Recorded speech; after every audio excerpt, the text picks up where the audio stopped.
तो आज अपना टॉपिक रहेगा टेप ड्रिल साइज और टेपिंग करने की विधियां और टेप रिंच के प्रकार। ये तीन टॉपिक रहेंगे, इनको अच्छे से पढ़ाएंगे अपन, एक एक बात के बारे में समझेंगे। तो आइए समझते हैं। तो पहला है अपना टेप ड्रिल साइज। अपन किसी हॉल में अगर कोई टेपिंग करनी है तो टेप करनी है तो उसके लिए टेप साइज का होल करना पड़ेगा। तो उस होल को कैसे सूत्र से निकालते हैं, उसका सूत्र है टेप का साइज, और टेप का साइज में से माइनस करना है 2 गुना में चूड़ी की गहराई। अगर टेप का साइज है 10 mm और चूड़ी की गहराई मान लो 1 mm है, तो चूड़ी किसी गोल जोब में इधर भी चूड़ी बनेगी ऐसे और इधर भी बनेगी ऐसे।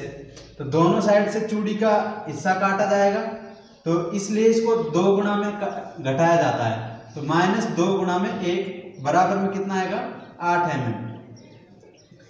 लगभग 8 mm का जब होल बनेगा तब जाके चूड़ियां इसमें बनेगी। ठीक है, तो चूड़ियां बनेगी, इसलिए अगर हम 10 mm का ही होल ले लेंगे तो चूड़ियां बनेगी नहीं बिल्कुल भी। अगर इससे 8 mm से और कम लेंगे तो चूड़ियां बनेगी तो सही, लेकिन टेप अपना टूट जाएगा। इनके बारे में अभी डिस्कस करेंगे।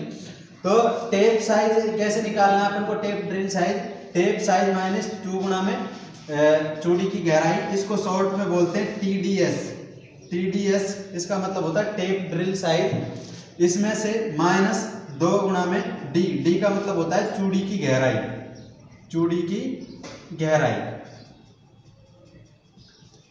ठीक है, 2 गुना में D।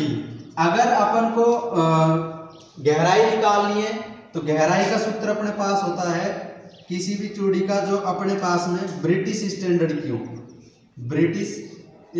की हो, उनके लिए मैं सूत्र बता रहा हूं। इनका होता है गहराई, इससे पहले भी बताया और क्लासों में। इनका गहराई का सूत्र होता है 0.6403 इंटू पिच।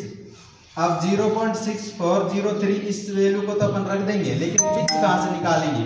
पिच के लिए एक सूत्र है, ये 1 इंच में चूड़ियों की संख्या। कहने का मतलब यह है कि थ्रेड पर इंच,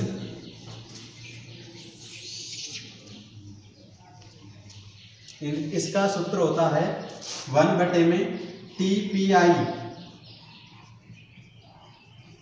TPI का मतलब होता है थ्रेड पर इंच।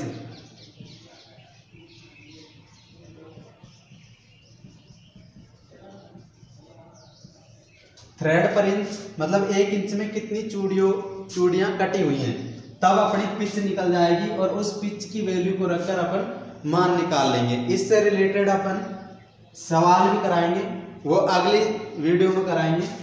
अभी आगे हम बात करते हैं टेपिंग की विधि। टेपिंग कैसे करते हैं, टेपिंग मेथड।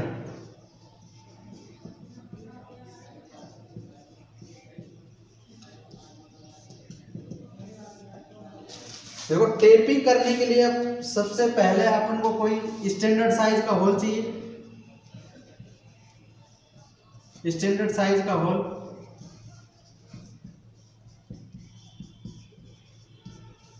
वो कहां से निकालेंगे अपन? स्टैंडर्ड साइज का होल हम यहां से निकालेंगे। टेप ड्रिल साइज का फॉर्मूला लगा के टेप ड्रिल साइज का जो स्टैंडर्ड साइज का होल होगा वो TDS होगा, टेप ड्रिल साइज वाला होल होगा। तो जो टेप ड्रिल साइज वाला होल होगा उसमें हम टेपिंग करेंगे और उस टेपिंग के अकॉर्डिंग करेंगे जो अपने निकाला है। तो हम किसी होल में, इस होल में अगर टेपिंग करेंगे, इस तरीके से ये गहराई में बना हुआ है, या मैं एक तरह से ऐसे बता देता हूँ। तो टेपिंग करते समय सबसे पहले तो हमें क्या करना चाहिए, स्नेहक का प्रयोग करना चाहिए। स्नेहक,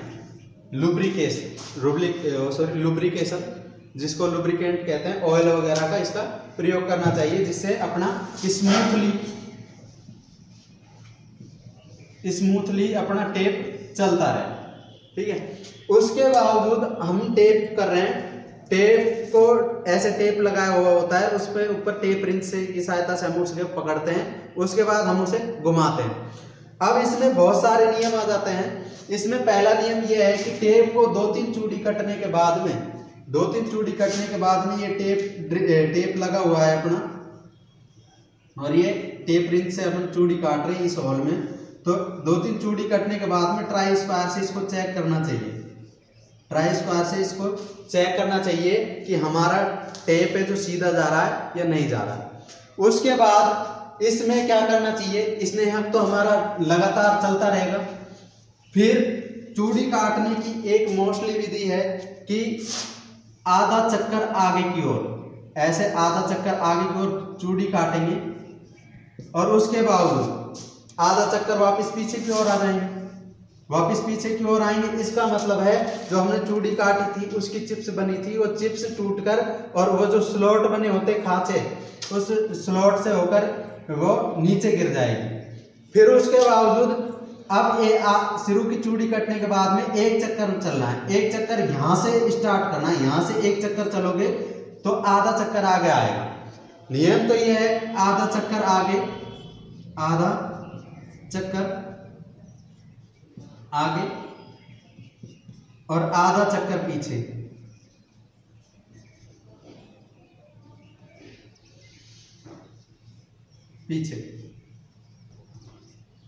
ये इसलिए कि हम अगर जैसे हमने ये इतना आधा चक्कर में चूड़ी काटी, उसकी वापस इसको वापस घुमाया तो उसकी जो चिप्स है वो टूट के नीचे गिर जाएंगी। फिर यहाँ से अगर काउंट करेंगे तो आधा चक्कर आगे होना चाहिए। अगर यहाँ से काउंट करेंगे यहाँ से तो एक चक्कर बोलेंगे उसको। अब किसी बुक में बोला गया है एक चक्कर आगे फिर आधा चक्कर पीछे, एक चक्कर आगे आधा चक्कर पीछे, वो पिछले पॉइंट से काउंटिंग करते हैं। एक चक्कर आगे आधा चक्कर पीछे, फिर एक चक्कर आगे आधा चक्कर। अब यहाँ आधा पूरा हो जाता है तो फिर एक चक्कर यहाँ से यहाँ तक आगे, फिर वापस पीछे।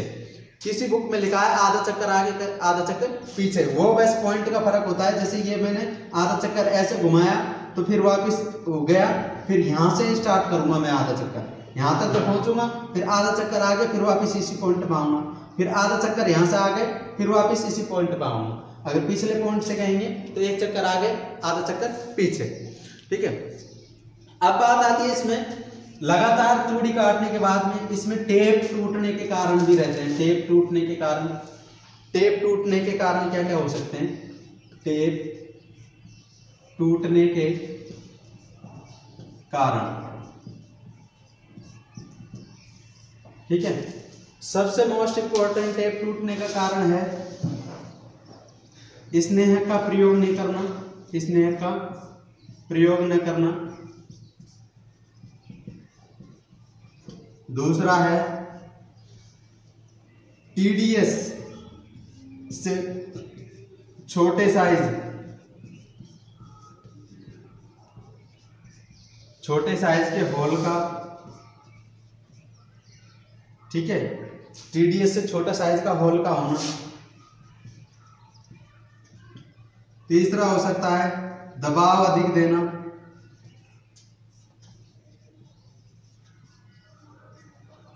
चौथा हो सकता है लगातार घुमाना,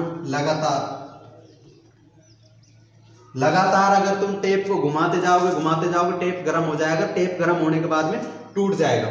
ये तीन और भी बहुत सारे कारण हैं, मेनली यही कारण होते हैं स्नेक का प्रयोग न करना, टीडीएस से कम छोटे साइज का प्रयोग करना और होल का दबाव का अधिक देना और लगातार उसको घुमाया जाना, तो उससे टेप गर्माकर टूट जाता है। एक और इम्पोर्टेंट बात बता देता हूं इसमें, टेपिंग करते समय यदि अपना टेपिंग कर रहे हैं किसी होल की, अगर टेप ड्रिल साइज जो निकला है उसके अकॉर्डिंग एक्चुअल है, परफेक्ट साइज है,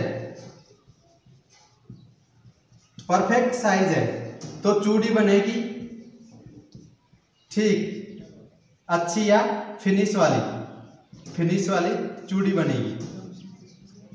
यदि अपना टीडीएस से होल छोटा है, होल साइज छोटा है, होल साइज छोटा है तो टेप अपना फंस जाएगा और फंस जाएगा तो टेप अपना टूट जाएगा, तो छोटा साइज में होल टूट जाएगा। अगर अपना होल टीडीएस से जो एक्चुअल साइज है उससे अगर होल बड़ा है, होल बड़ा है तो भाई साहब होल बड़ा होगा तो उस टाइम क्या है, क्रेस्ट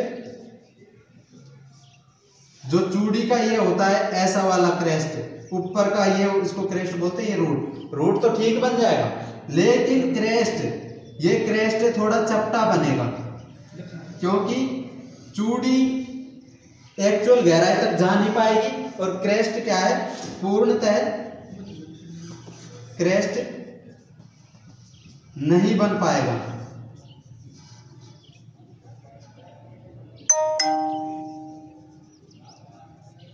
ठीक है, पूर्णतः क्रेस्ट नहीं बन पाएगा। ये हमारी थी टेप की विधि, टेपिंग की मेथड।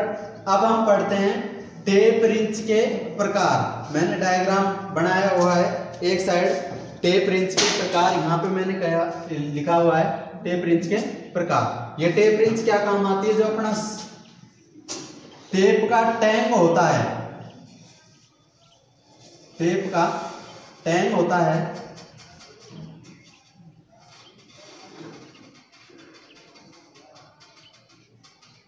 इस तरीके से चौकोर आकृति का, उस टैंग को पकड़ने के लिए टेप रिंच का प्रयोग करते हैं। उस टैंग में ऐसे फंसाकर टेप रिंच को, फिर इस टेप रिंच की सहायता से टेप को घुमाया जाता है। तो ये टेप रिंच 3 प्रकार का होता है।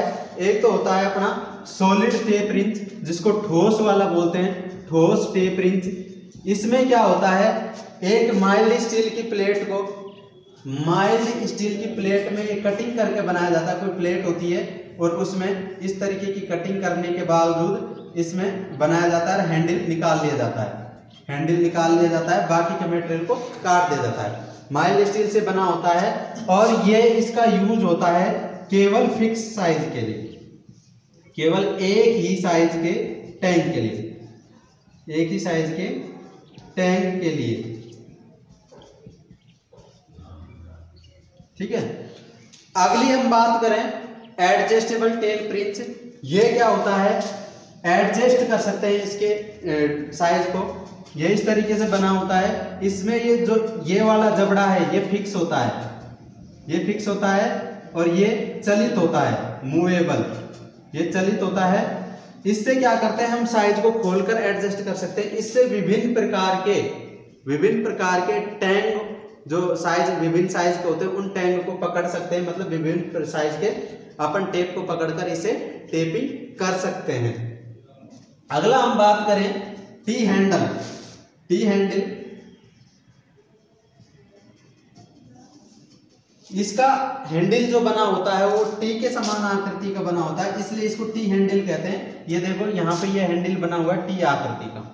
इसमें ये वाला होता है चक लगा होता है, जैसे अपनी ड्रिल मशीन में चक लगा होता है। चक में अपन खोलकर उसमें ड्रिल बिट लगा लेते हैं, तो और या उसमें ड्रिल बिट के अलावा रिमर वगैरह जो भी है वो लगा लेते हैं। इस चक में भी अपन विभिन्न साइज के टेप का प्रयोग कर सकते हैं। टेप को खोलने के बाद में इसके जबड़े में ऐसे बिठाया टेप को और चक को कस दिया।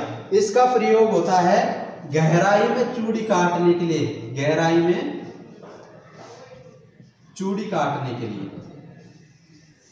यह अपना हो गया टेप ड्रिल साइज हो गया, टेपिंग मेथड हो गया, टेपिंग विधि या टेपिंग मेथड। ठीक है, और उसमें यह भी बता दिया अब टेप टूटने के कारण कौन कौन से हो सकते हैं और उनका निवारण भी बता दिया। और अपना ये टेप रिंच के प्रकार भी हो गए तीनों, solid tape wrench, adjustable tape wrench और टी हैंडल टेप रिंच। अब इससे अगली क्लास में